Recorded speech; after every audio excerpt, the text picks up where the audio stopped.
and see what the postulate said. So one of the, so I'm sharing the screen now.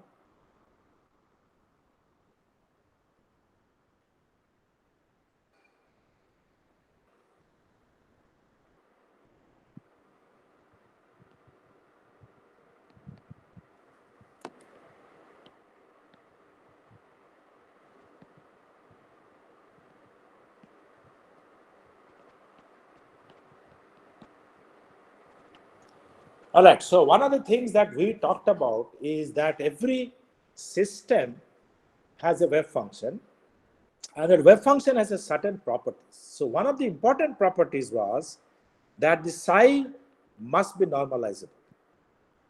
I hope you remember the earlier discussion on normalizable and normalized. So normalizable means it is not necessarily normalized to unity, but it can be normalized to unity by multiplication by a constant. And actually you saw already in the last thing that when Madam wrote psi 100 for the hydrogen atom, you saw there is a constant with e to the power minus r by n. Okay, so that constant is the normalization constant, which makes the entire wave function square of the wave function over the volume element go to 1. So that's a very, very important important part of it, that psi must be normalizable. And I would like to ask you how this normalizability has been achieved in different problems, applications, particle in a box, harmonic oscillator in particular, and hydrogen atom. Then of course psi must be continuous. Again, an aspect of this is also very important, whether we have handled this, whether we have looked at it in all cases. When we do the finite barrier, you will see that the derivative continuity will also come. So the derivative continuity is also very important, plus single value. Now one can see these are some of the major constraints, and of course all these will come. The issue of normalization actually has been very, very important, and the continuity. Now continuity usually will come, as you expect, at a point where the potential itself has a jerk. If the potential is continuous, then usually the wave function will also be continuous. You don't have to bother about it much. And this has been the case in harmonic oscillator and in the case of the hydrogen atom, where the potential has a very simple analytic form. Okay? But the problem has come in particle in a box. So particle in a box, if you look at the particle in a box problem, so this is infinity, this is infinity, this is the box, and the potential has a discontinuity. The potential is V is infinity here, V is infinity here, and V is a constant here. Usually we like the constant to be 0, but it can be any constant, it doesn't matter. In this case, the continuity had been an issue. So if you remember, I again remind you, I hope you remember the solution. We had to ensure that the psi at this junction and this junction between these two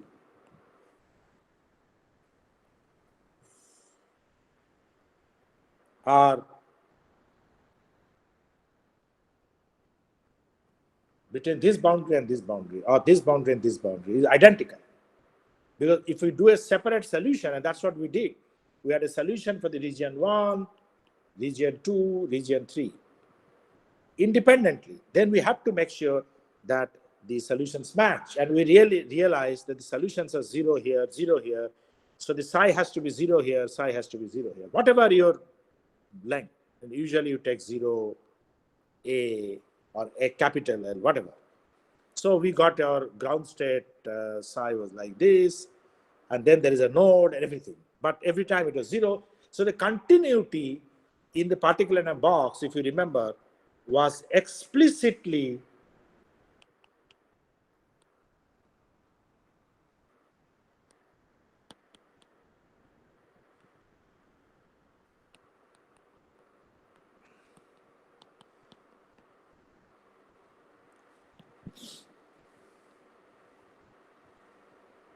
It was introduced explicitly, okay, and that is a very, very important part of the particle in a box problem.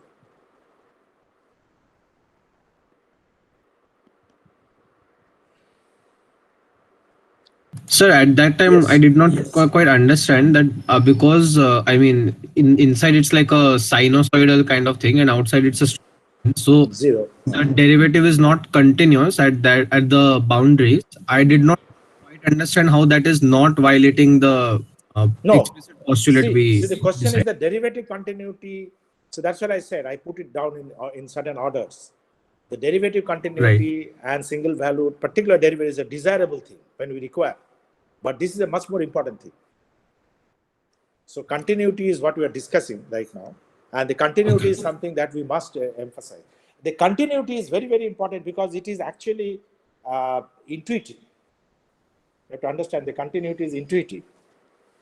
Because if I go from region 1 to 2, this must continuously change. Because the position is changing continuously, right? So Right, suddenly, sir. 0 minus and 0 plus cannot have a different probability density, discontinuous probability density. It will change. So that is why the idea of continuity has come. And that's a very important thing to emphasize. But if you look at the harmonic oscillator, again I'm repeating this, when the potential was half kx squared, so potential was something like this, okay? Okay, it's not really to the scale, but doesn't matter. So here, if you see, there is no abrupt boundary. The boundary is increasing in a continuous manner. So whatever happened to the wave function, the continuity was not an issue. So if you look at the solution, we did not have to maintain continuity as an issue. But something else came out, that is the normalizable, which actually we did not bother in particle in a box. Can somebody tell me why we did not bother about the normalizability in the particle in a box? So can you repeat your question? Yeah, the normalizability, aspect of normalizability, we did not worry in the particle in a box. We worried only about continuity. Whereas in the harmonic oscillator, we worried about the normalizability and not continuity. So there are two different problems. So explicitly, particle in a box, we only talked of continuity, right? In the case of the harmonic oscillator, we don't talk of continuity. So in this case, continuity had to be introduced explicitly. Whereas in the case of the harmonic oscillator, continuity was automatic. Because the potential was continuous. You understand? Yes, sir. So just my So, question, but but the but but postulate. but but yeah, but this normalizability is exactly opposite. Here we did not look at normalizable, looked at continuity. Here we did not look at continuity, but looked at normalizability. Now, can you explain this? Why? Why normalizability was an issue in the harmonic oscillator and not an issue for the particle in a box? So is it because in the case of the harmonic oscillator, you have the entire boundary stretching out to infinity? So Yes, correct, the wave correct. function might blow up, but in the particle in Yeah, the box, it's over a narrow range of x. yeah. So So the first thing to understand here also it is up to infinity, but because of the infinite barrier, the psi was already zero. You understand? Because of the infinite barrier, the psi was zero at large r. I mean, large positive or negative r. Which means there has been no problem in forcing the normalizability. Because what is the problem of normalizability? The problem of normalizability comes if I have, if you remember, the normalizability is mod psi square. Let's say I take a one-dimensional problem, dx, right? Probability density integrated between minus infinity to plus infinity. If this becomes infinity, so normalizability means it has to be finite, right? If it is infinity, then I have a problem. Is it clear? I think we discussed this. Hello? Yes, So sir. normalizability means this total probability, it need not be 1, but it has to be finite. Correct? So the question is, when will this integral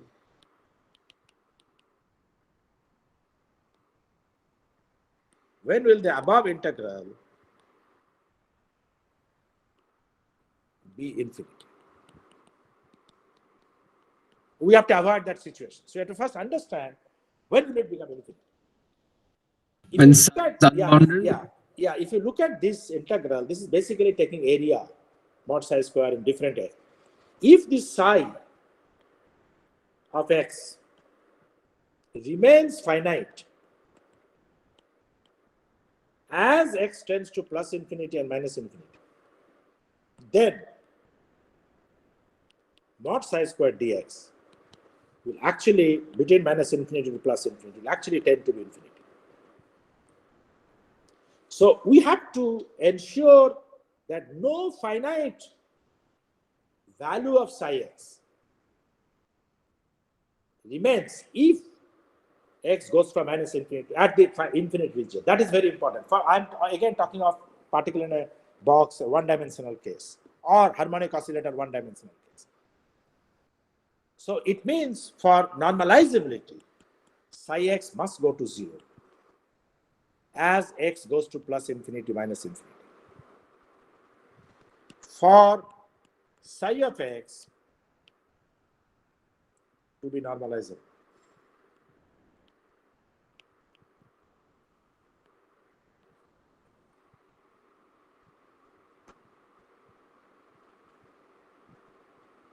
okay?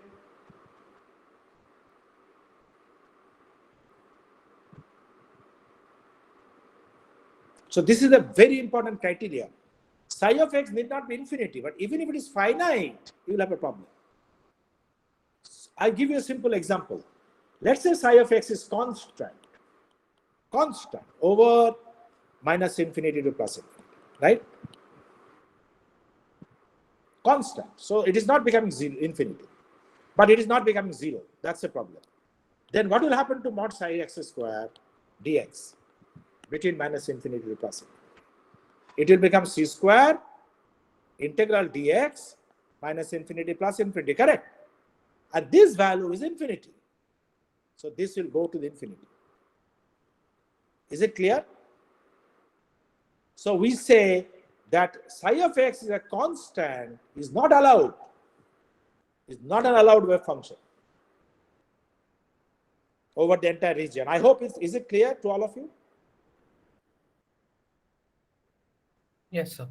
In the case of the particle in a box, you see I have naturally done this because of the infinite barrier, psi 0. Psi is only allowed between this finite region. Hence, I did not have to bother about normalizability anymore. But the fact that there are barriers, discontinuous barriers, continuity was a problem. On the other hand, in the harmonic oscillator, there is no explicit thing that the psi will become 0. Because potential is increasing. Eventually it is going to infinity, right? On both sides. So I had to explicitly introduce the condition of normalizability. By forcing the psi of x for a harmonic oscillator, I had to force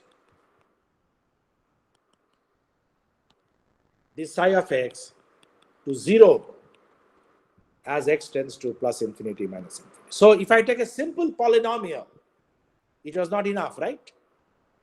We wanted a differential equation, and we always start with the polynomial. That's not enough. Polynomial can be a good mathematical solution, but it is not a physical solution.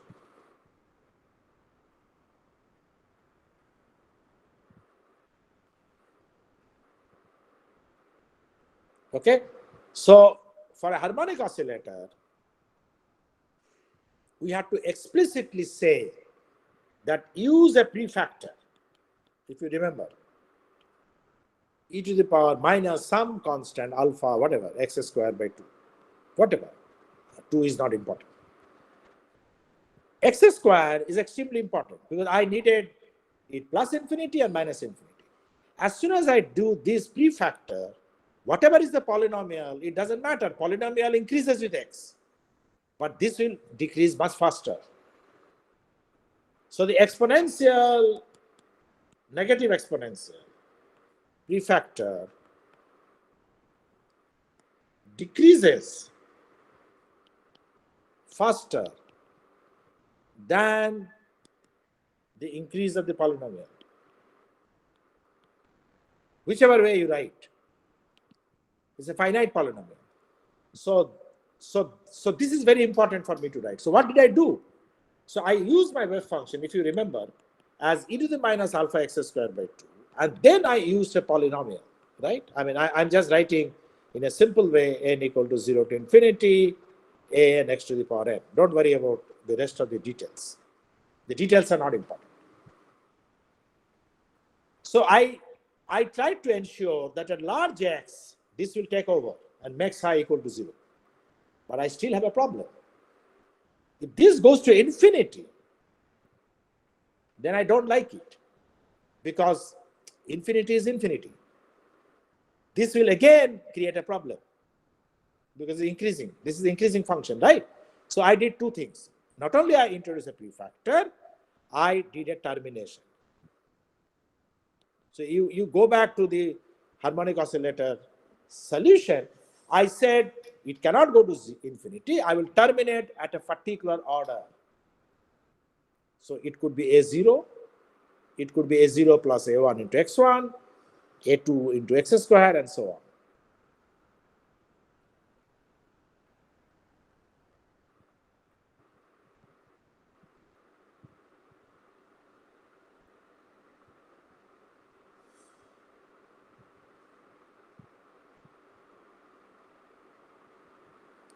Okay?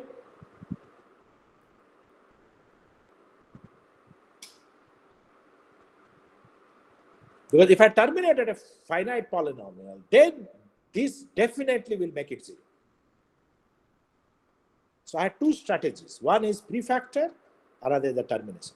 This termination actually brought in quantum number. I hope you remember this. So if I terminate at n equal to 0, it's a ground state. If I terminate at n equal to 1, it's a first excited state, and so on.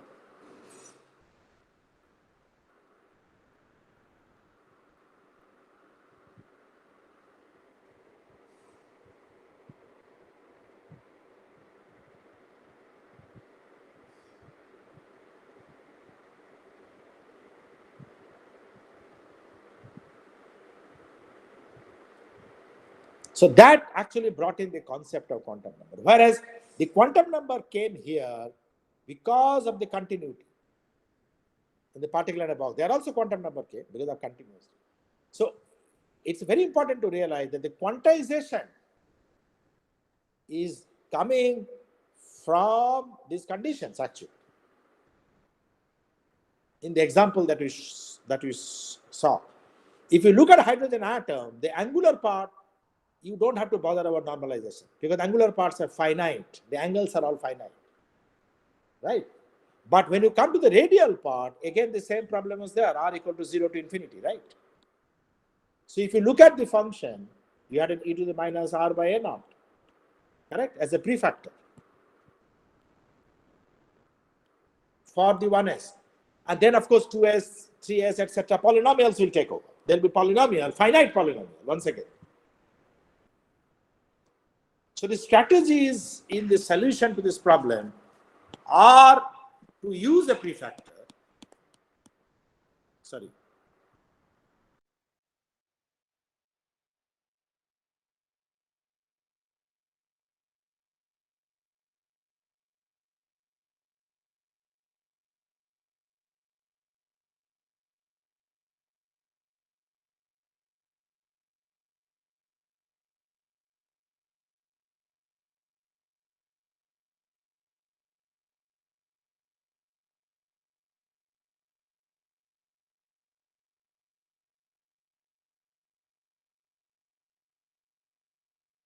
Sorry, I lost the connectivity. I'm going back to the screen.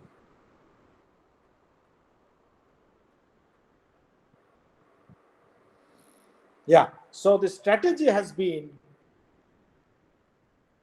to use a prefactor wherever there is infinity, wherever there is infinite volume element, prefactor and a finite truncation.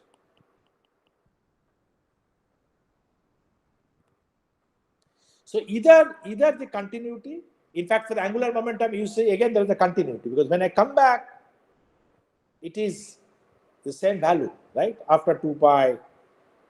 So again, there is a continuity. So that is single valued, right? Yeah, single valued. Okay. So you can say single valued. I mean, you can say also the same value as you come back from 5 to 5 plus 2 pi, right? So it's the same value. In a way, it's also continuity. That you have a continuity. Otherwise, it goes to a different function. The single valued is in a way related to continuity, because it should not have looked continuous. But so the point is that one or the other factors bring in, but whenever I have a infinity in the coordinates, it is very important that you do the solution in a proper manner. And the two strategies that are used are to use a prefactor and to make a finite truncation. And in such cases, harmonic oscillator, so one of them is a harmonic oscillator and the radial solution. These two I put it down in the same bracket, radial solution of the hydrogen atom. These two strategies were used, and the truncation brought in the quantum number.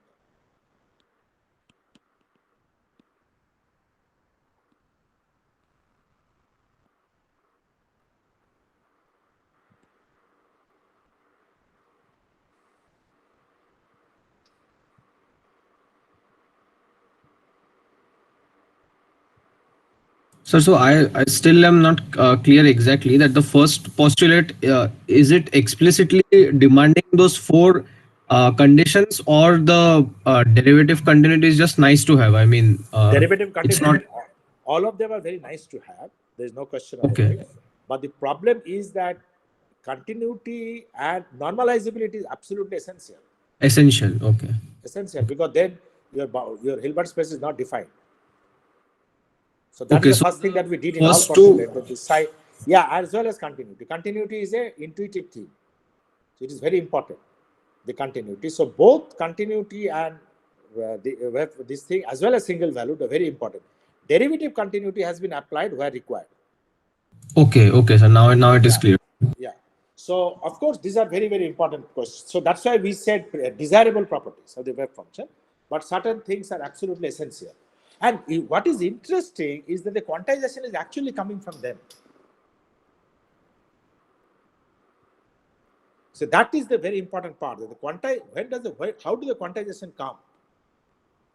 It's actually forcing these issues brings in a condition which gives you the quantization.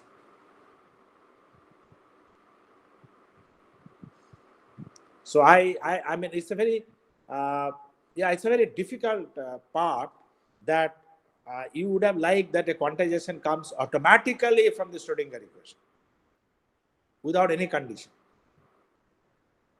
That's not the case.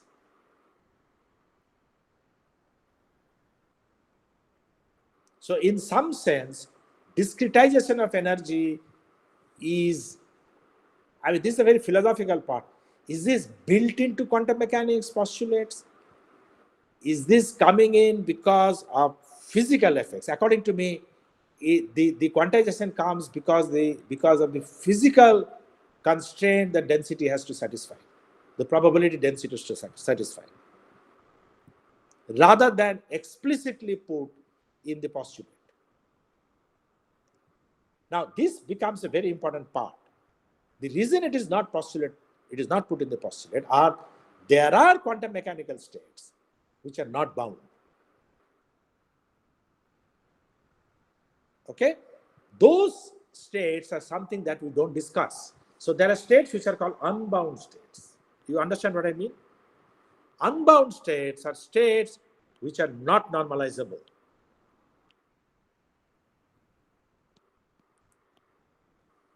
So these are states which are very often called the resonant states. which is exactly what happens in a free particle. If you look at free particle, it's unbound. So in all unbound states, the wave function need not be normalizable. And that is the reason the condition of normalizability is not in the postulates explicitly, because quantum mechanics can also describe those resonance states. And there, of course, it is not normalizable. What we are discussing are the solutions of the Hamiltonian, which are in the regime of bound.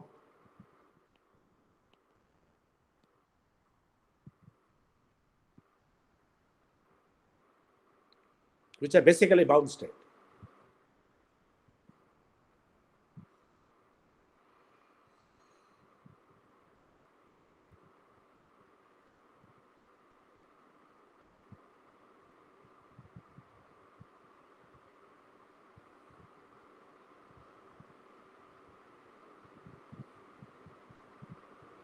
So these are basically the bound state problem that we are discussing. And that is where the normalizability is coming. But quantum mechanics is much more general. It can also discuss resonance states, unbound states. So it is never put in the postulate of the quantum. Is it clear? Okay, sir. So the four conditions are all desirable properties, but the only postulate is that, I mean, we have a psi, which is the and mod probability psi square is density. and mod psi square is density. Mod psi square is density. Is Okay. density. Yeah, that is a major, because we can also describe many other states, many other situations. But Okay, in sir. quantum chemistry, and I think this is something that I must say, in quantum chemistry, I think I said that in the postulate, our entire focus is on H psi equal T psi, which itself is a very small part of quantum mechanics. Why? Because these are only the eigenstates of the Hamiltonian, not even eigenstates of other operators. Remember, there are non-stationary states of the Hamiltonian, which are explicitly time dependent, right? These are not time dependent. There are states which can be unbound. So in quantum chemistry, we are really looking at very minor part, in which case normalizability becomes an extremely important. So when in quantum mechanics postulate we say it is a desirable feature, it actually meant the bound state in mind. So, but the postulates were probably for more general things. In the electronic structure, we are more interested in the eigenstates of the Hamiltonian. I have already repeated why eigenstates, because if you measure the energy for these states, you don't have any ambiguity. You don't have any scatter, right? You get the same value. I hope you remember the eigenstate formulae. And I also repeat that not only there is the same energy that we'll get, that is, if you do a Gedanke experiment of identical systems, everybody will get the same energy. That's the beauty of the eigenstate. So it's more like a classical picture. I can tell what is the energy. I don't have to go to an average value. Of course, the average value will also be the same as energy, but I don't have to go to the average value. That's the beauty of the eigenstate. Why Hamiltonian? So that is why eigenstate. I told you that this is a definite value. Why Hamiltonian? Because it is energy. And that I told you, that is because of the thermodynamics. That the thermodynamics tell that the energy is the most important quantity. So we're looking for states where I have definite energy, so that I can tell which is the stable state. I hope it's clear. I think this is very important to realize. After the postulate that I did, Ehrenfest theorem and all that, why did we suddenly go to solution of H psi equal T psi? That's the first question. Because we are obsessed with energy, because of the fact that we have a definite value of energy, and we want a definite value of the energy. So that's why we solve this. And these are my problems, because I want an energy in a state which is bound. So that's the reason bound state is coming. So all these chemical systems that we're discussing are basically bound state problems. That is why many textbooks, in physics textbook, they will write now examples of bound states, which essentially says there are many other states. quantum mechanics, and again I repeat, those who will take the quantum mechanics from physics, the basic postulates, basic ideas are same. But the quantum mechanics in physics is somewhat broader. It not only looks at bound state, it also looks at resonance states. It looks at non-bound states. It looks at various different problems. In chemistry, we look at one particular problem. That's a bound state, H equal to T. So that's why these are very, very important.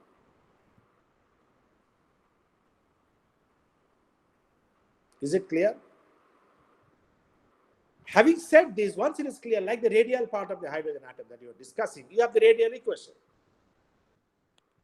Okay, you have a radial equation, that's a mathematics, you do spherical polar coordinate, r, theta, phi, and then you put this idea of prefactor.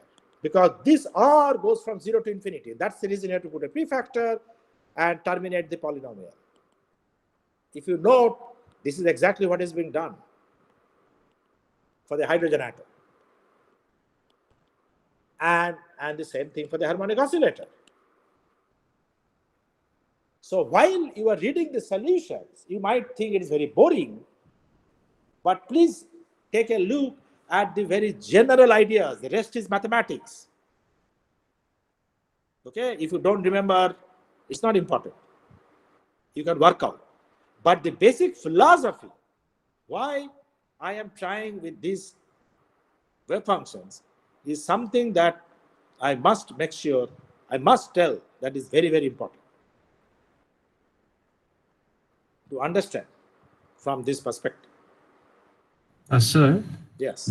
there was one another approach for the harmonic oscillator. Yeah, which we will come to the ladder operator. Yeah. Yeah. I will come to that. The ladder operator is very important to understand. In the ladder operator, you get the energy. Right? The 0 point energy from the ladder operator. We don't talk about the wave function. Explicitly wave function. We only say that you go from psi n to psi n plus 1. But when you do the ladder operator, we assume that these are already bound. These are all bound state solution that you're talking of, one bound state to another bound state through the action of the ladder operator. So the operator algebra that are framed, that are actually in the bound, within the bound states wave function. So they're really bounded in that sense. So I think that is where it is brought in. And even ladder operator approach does not give you quantitatively the wave function. It only gives you the energy. It's a very nice approach. It's a very nice approach. You can actually use it for radial solution of the hydrogen atom and many other. Yes, so that's what I was about to ask. That can we? Yeah, it is done. It is complicated. It is not taught in the normal thing. Yeah, you can do that. You can do that, and for many other problems, radial the ladder operator is done. It can be done. It has its limitations, but it can be done. Yeah, sure. In fact, I will try to find out the reference where ladder operator has been used for other problems. There is several problems where it is used, and it could be of interest, but we don't teach because I think it becomes a little bit more difficult, complex for different problems. The harmonic oscillator ladder operator is a very elegant thing, and it's one simple example that at least tells you the beauty of the ladder operator. But yeah, indeed, that is one approach by which you do. But the more detailed approach is actually solution of the Schrodinger equation. That's a direct approach, I would say, because it gives you both wave function and energy. And that is where all these conditions are very, very important. Okay? Yeah, I will probably try to. If you have any question, I will answer now instead of going to something new. So today I just wanted to tell you, put all the solutions in a unifying manner. That was my task today. And then I can discuss more details about 3D box, 3D harmonic oscillator, and so on. What is the difference from the hydrogen atom 3D? Hydrogen atom is also 3D problem. I hope you realize.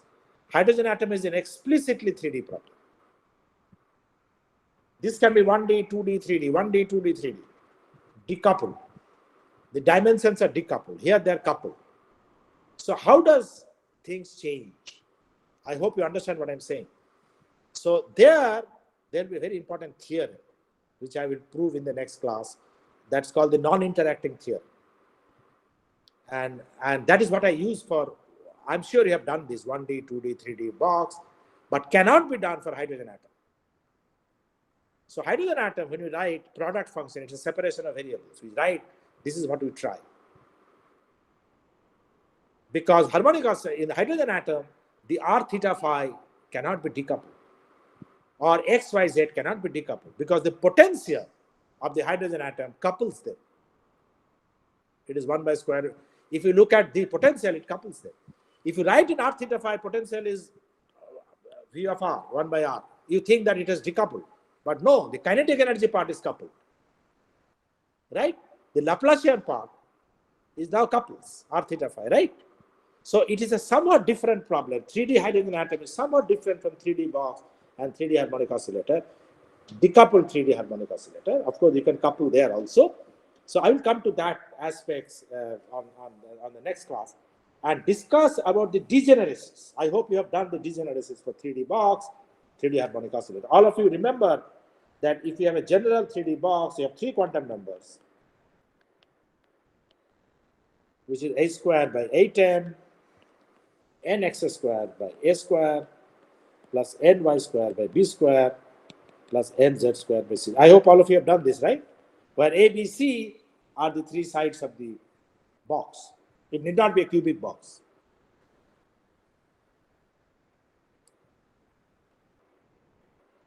Hello? Yeah. Sir, I had a question for the particle in the box. So actually, because that only that problem had the potential at I mean, quote unquote infinity Yeah. there. Yeah. I was thinking, wouldn't a more correct approach be to say that the potential at both sides is some V naught, and then we solve it, and then we Yeah, after of course. We have we tend it to infinity. yeah. That is a problem that we'll do. We can do that. Okay. Yeah, so this is V naught. Finite variable. There are Right. So I was thinking after solving it, then we actually tended to. Okay. Yeah, you are right. Physically, then you understand everything. But if you do infinity, because of the fact that now the normalizability goes out of the window, right? It's very easy. You understand? Right. Sir. If I explicitly start with infinity, the normalizability problem has gone out of the window. Correct? You understand what I mean by go out of the window? That's a problem I need not worry. Yes. Here I have to worry explicitly. Then in the limit, you can show in the limit V naught equal to infinity, it will actually become particle in a box that you, yeah, I mean, it's correct. And actually in the physics, they will teach you like this in many cases. So the chemistry approach is somewhat different because we want to simplify. Okay. In the physics, you want to approach quantum mechanics in its completeness. So that's the difference, because we have a limited objective here, and that's the reason, because we have many other things to do. On the other hand, chemistry looks at molecules, formation of atoms to molecules, which is a domain exclusively of chemistry, and that is very, very important. So that's why the first parts of the quantum mechanics is I would say condensed and not in an accurate manner. So whatever is done is accurate, but we don't do everything there, because then you don't get time to do molecules and all that. I mean, this is a question of judgment as far as courses are concerned. But as a student, you must understand quantum mechanics fully in unbound state, bound state, then understand molecules, everything. Yeah, then you are a complete scientist. But you understand in a syllabus of chemistry and physics, we have a lot of focus difference, right? And we have to finish that. So the focus has been somewhat different. I would only say that. Sir, also I had one last question. Yeah. That actually, I mean, in all the cases, I think it was postulate 3 or 4, which said that whatever we, I mean, for any measurement, there is a particular operator, and if we carry out a measurement, then we will always get the eigenvalue of that operator. Right. Absolutely. So actually, I just wanted to ask that, let's say for the energy of the hydrogen atom or the energy in the harmonic oscillator, so is the usual way in, because I mean we are dealing with molecules and things like that, so is the usual way to deal with such measurements just to, I mean, shine a light and see the, Yeah. I mean, Yeah, difference yeah, in energy, right. The something like difference in that? energies there. But here we are solving Schrodinger equation. So now you Yes, postulate I was just 3-4 about the dimension. experimental side. So here you will get only one eigenvalue. Okay. You understand? That is what I said. In general, you will get one of the eigenvalues of the operator with the Yes. probability, right? But if it is an eigenstate, then you will get only one eigenvalue. And that is what we said stationary state, if you remember. So that is the beauty. Yes, sir. So I was asking that except shining a photon and seeing, which transition is occurring and something like that. So is there any other method than that which is used to measure energies in the chemical? Most of the methods are indirect methods, of course. Okay. Okay. So most of them are indirect. There are other methods, but they are all indirect methods in some sense. Okay, sir. Okay. I mean, you can have a method to measure the kinetic energy, potential energy, add them up, like that. That they're in a way they're a little bit more direct. So it's not the only method, but yeah, I mean that's a standard chemistry. People are taught that spectroscopy. Actually, in chemistry, also I should tell you, the exact energy of a state is never important. I don't know if I have told you this in the class. Exact energy, to tell me when are you interested in exact energy of a state? You're not interested actually. You're looking at ionization energy, right? You are looking at electron affinity. You are looking at excited state. That's what spectroscopy does. Okay? You look at the binding energy. You look at all kinds of interaction energies, right? Hydrogen bond. Think of anything. All of these are difference of energies. Have you realized this? So this is the difference between n and n minus 1, n and n plus 1. This is ground and excited state of a particular n electron system. Two different systems. Everything is a difference energy. In fact, the total energy of a particular state is of no interest to chemistry. But I need a difference of energy, so I need the energy. But experimentally, I see the difference of energy. So when you do spectroscopy, you are actually seeing the difference of energies. So I think you should remember this. And this actually brings us to a question which is much more fundamental, which is actually taught in advanced quantum chemistry, that these energies are very, very small, large, but the difference is very small. So when you want to calculate a very small quantity as a sum of difference of two large quantities, it's a very dangerous thing. Each of these two large quantities have to be very, very accurate.